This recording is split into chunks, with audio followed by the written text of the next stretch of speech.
Hi guys, ngayon tuturuan ko kayo kung paano magluto ng kare-kare.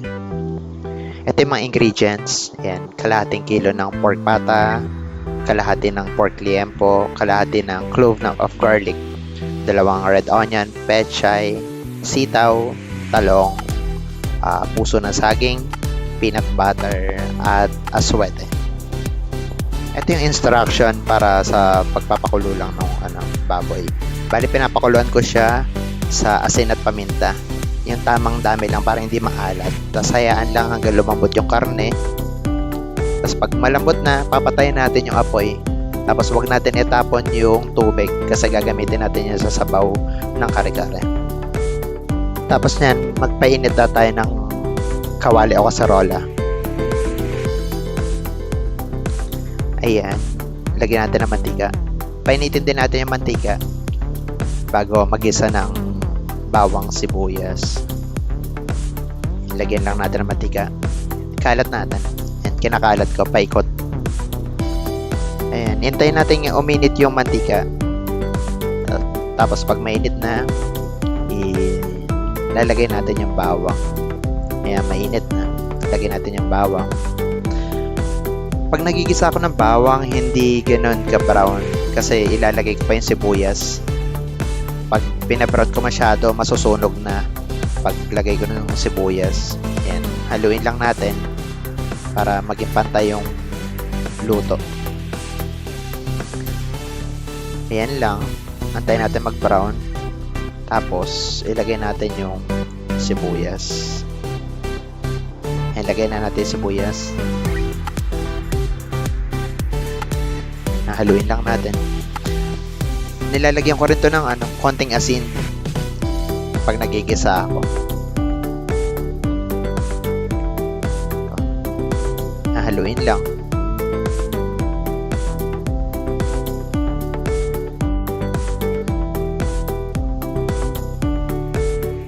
Yan lang. Tapos ilagay na natin yung karne, yung pata, at saka yung liempo.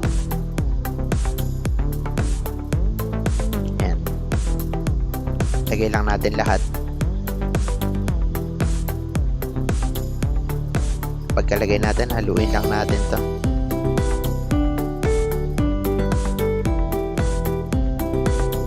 Haluin lang natin. Tinutulungan ako ng anak ko. Gusto niya kasi yung nagigisa. Mahilig din magluto. Ayan, lagay natin lahat ng karne. Ayan yung liempo. Naubos ko lang.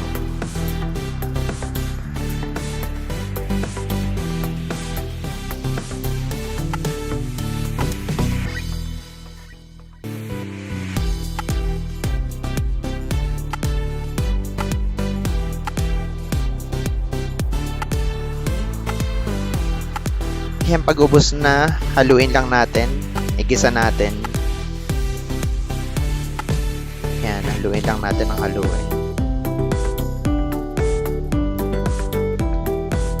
Bali, di ko na nilagyan ng asin to. Ayan, sunod natin yung aswete.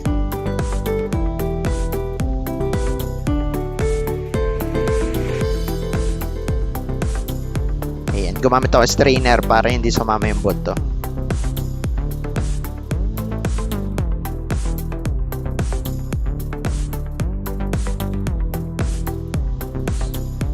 Ayan, haluin lang natin para maging pantay yung kulay.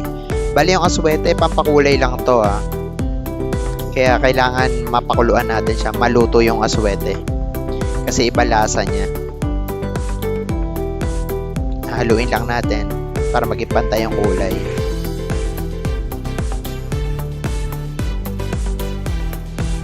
Ayan, pag nahalo na natin na mabuti, pwede natin takpan para maluto yung aswete, tapos balikan natin.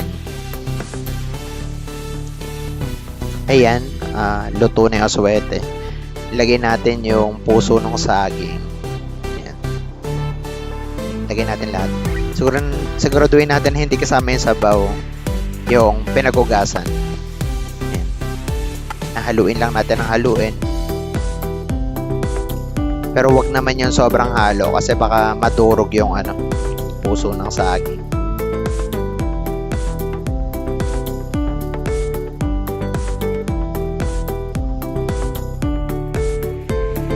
Pag nahalo na natin na mabuti, pwede natin takpan. Balikan na lang natin. So, ayan, check natin kung malambot na. Bali, ang gamit ko, tinidor. Ginagawa ko, tinutusok ko yung matigas na part. Ayan. Pag natutusok na siya ng madali, pwede na siya.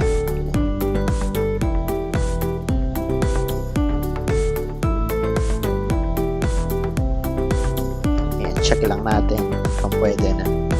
Pag pwede na, lagyan na natin yung peanut butter. Bali, ang gamit ko, itong JJ's. Ayan. Hindi kasi siya matamis. Tamang-tama lang. Masarap siya sa kare-kare. Kaya ito yung ginagamit ko. Pero kahit ano naman pwede nyo gamitin. Basta wag lang matamis. Ayan, ilagay natin. Bali, ito inuubos ko lang yung nasa isang lagayan. Ayan, kaya may sabaw. Pero ginamit ko naman dito yung sabaw nung pinagpakuluan. Para yung lasa nandun pa din. Ilagay lang natin.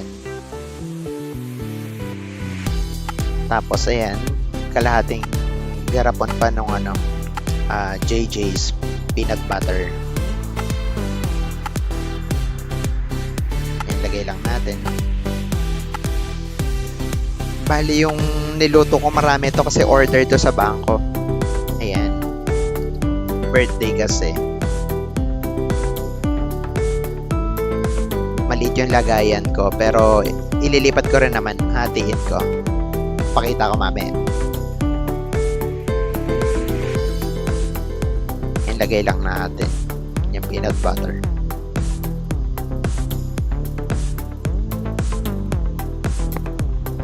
Ayan, tapos haluin natin. Huwag yung sobrang halo kasi baka madurog yung puso ng saging.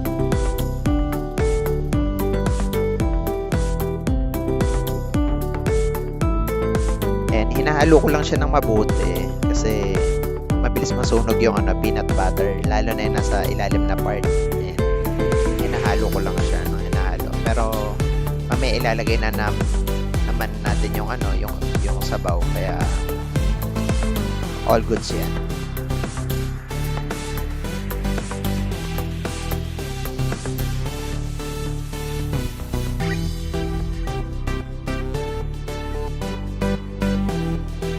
Nahalo na natin ng mabuti, papakuluan lang natin ng konti para medyo maluto yung peanut butter. Tapos pwede natin takpan. Tapos balikan natin. Ayan, medyo kumulo na yung peanut butter dyan. Pwede natin ilagay yung sabaw. Ayan. Ito yung pinagpakuluan ko kanina nung karne. Ayan, akala ko buto. Kaya dinouble check ko to kung karne ba. Ayan. Since karne naman siya, halo ko na rin. Ayan, tapos haluin ko. Ayan, haluin natin ulit.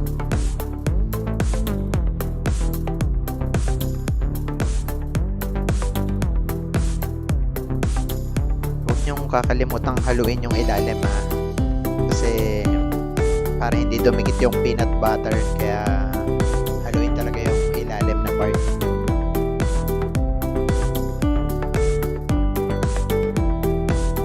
Ayan, ang ginawa ko, hiniwalay ko na. Ito yung sinasabi ko kanina na hihiwalay ko yung sabaw. Kasi dito ko papakuluan yung mga gulay. Unahin natin yung sitaw. Buksan natin yung apoy. Ayan, lagay natin yung sitaw. Papakuluan natin to. Lulutuin lang natin. Tapos ililipat natin dito sa may karne tsaka puso ng saging. Ayan, ilagay lang natin lahat.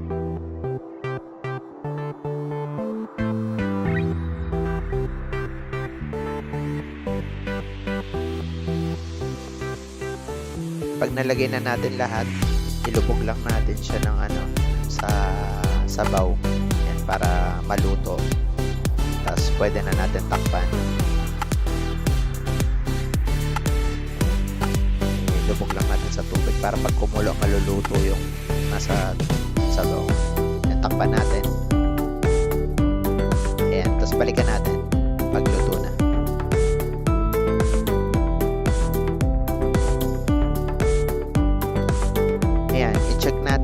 luto na. Bale, pinag-check ko lang dito yung tinidor lang kung natutusok na siya ng mabuti. Huwag naman yung overcook. Yung tamang natutusok na siya na may lutong.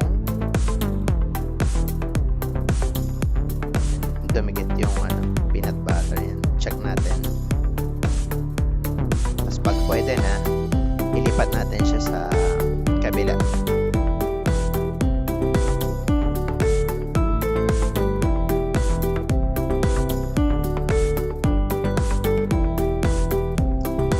Yan, since pwede naman na, ilipat na natin. Yan, ginawa ko lang pansahod yung takip. Baka kasi tumulo. Sayang yung mga sabaw. Yan, ililipat ko lang siya dito sa kabila. Yan.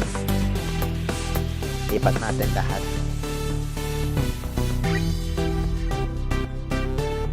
So, pag nalipat natin dito sa kabila, haluin din natin to.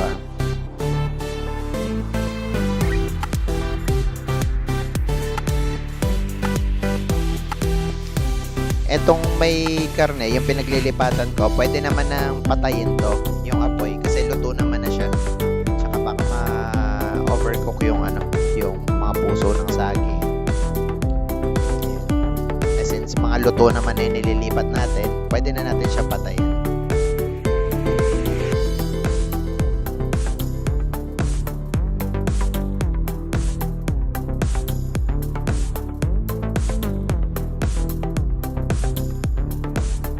Ayan, ubusin lang natin, tapos sunod natin yung talong.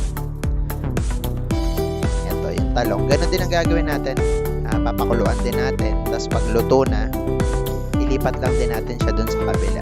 Ayan, lubog lang natin sa sabaw para maluto siya pag kumulo. Takpan na natin. Tapos takpan din natin yung kabila.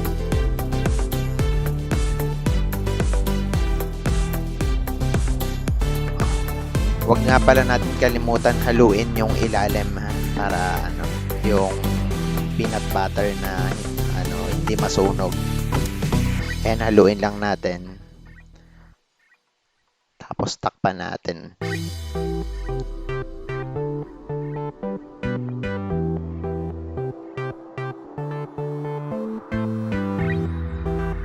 Haluin din natin tong sitaw. Yan, para mahalo yung kasama yung baboy tsaka puso ng saging.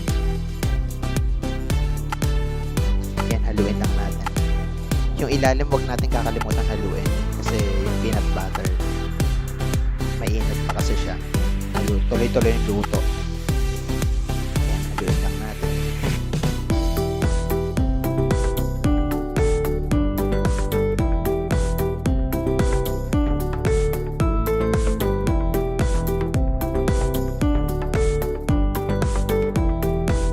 Ayan, nahalo na natin. Takpan na natin. Pati yung sa talong. Ayan, haluin lang muna natin ulit. Tapos pahinahin ng konti. Tapos pwede na natin takpan. Tapos balikan na lang natin pag luto na. Ayan, check natin kung luto na. Ganito na palagi yung pag-check ko. Tinutusok ko. Pag tingin mong luto na siya, tapos may pagka malutong pa rin, ayan, pwede na yan. Tapos ililipat din natin siya sa kabila.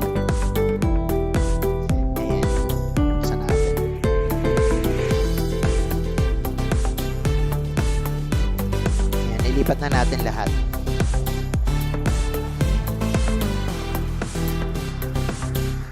Pinapatulo ko lang kasi sayang yung sabaw kung matatapon. Ilipat lang natin lahat. Tapos isusunod natin yung penchay.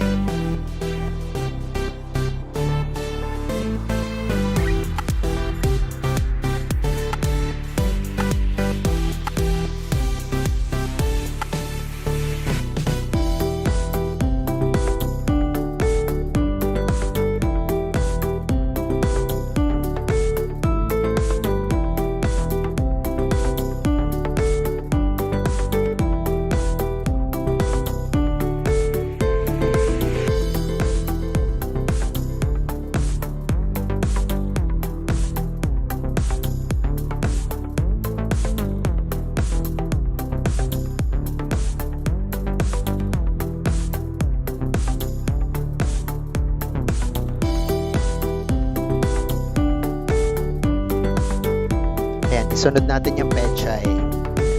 Lutuin na rin natin. Ilubog lang din natin dito sa sabaw. Ayan. Ito, mabilis lang maluto ang pechay. Tsaka mas maganda kasi yung parang may pagka-crunchy siya. Pag masyado kasing luto, hindi na masarap kainin. Ayan, ilubog lang natin. Ayan, tapos takpan natin. Ayan, tapos haluin din natin itong kabila. Parang yung ginawa natin sa sitaw. Ayan. Ito dahan-dahan lang yung paghalo kasi mabilis madurog yung talong. Ayan, kaya dahan-dahan lang. Hanggang ilalim, hinahalo ko palagi. Para yung distribution ng peanut butter pumantay. So, ililipat ko rin naman mamaya yung mga sabaw na pinagpapakuluan ng gulay. Ayan, takpan lang natin. Ilagay lang din yung pechay pagluto na. Ipapakita ko tapos na. So, ayan po ang ating kare-kare. Kumuha lang ako ng sample para sa picture. Ayan. So, ayan, luto na. Ganun lang po kasimple magluto ng kare-kare. Sana may natutunan kayo kung paano magluto ng kare-kare.